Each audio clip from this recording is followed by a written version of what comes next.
नहीं, मतदान का जो अधिकार होता है वो संवैधानिक रूप से सबसे बड़ा, अगर भारत देश के नागरिकों को अधिकार मिला है संविधान से, तो संवैधानिक तौर पे मतदान का अधिकार ही सबसे बड़ा अधिकार है। और हमको लगता है कि आप किसी भी विचारधारा के साथ हो, आज के दिन ये कहना कि इसी को वोट दीजिए गलत है। आज आप जाके वोट दीजिए, ये सबसे ज्यादा जरूरी है। जिस भी विचारधारा को आप मानते, जिसके नेतृत्व को आप मानते, जिसकी सोच से आप सहमत हैं, उसको आप जा करके जरूर वोट दीजिए, क्योंकि ये राज्य के निर्माण के लिए और देश के निर्माण के लिए अति आवश्यक है कि हम लोग अपनी भूमिका को निभाएं।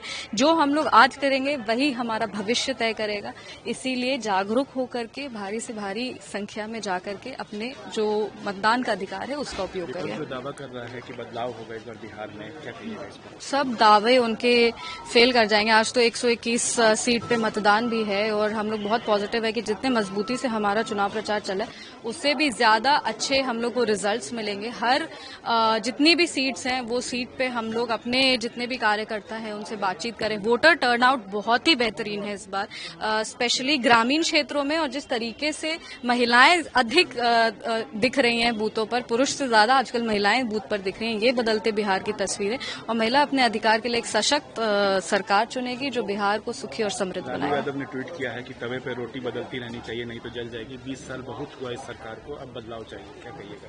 देखिए, कोई भी विपक्ष के नेता हैं, कोई भी नैरेटिव कुछ भी पोस्ट कर सकते हैं, पर हमको नहीं लगता कि उनके किसी भी वोट अपील से, उनके किसी भी ट्वीट से जनता का जो मूड है वो बदलने वाला है। जनता ने उनके भी जो शासनकाल है उसको देखा और जनता ने एनडीए के भी शासनकाल को देखा है। और हमको लगता है कि अब जो बिहार की जनता है वो सुरक्षित महसूस करती है, अपने आप को सशक्त महसूस करती है। आत्मनिर्भर और विकसित बिहार के लिए वो लोग एनडीए की सरकार को पुनः एक बार पूर्ण बहुमत से जिताएंगे।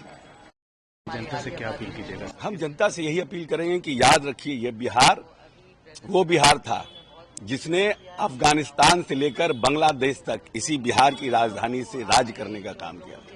मौर्य राजवंश में हिंदुस्तान को सोने की चिड़िया बनाने का काम यही बिहार किया था। और सम्राट अशोक ने अखंड भारत का सपना देखा।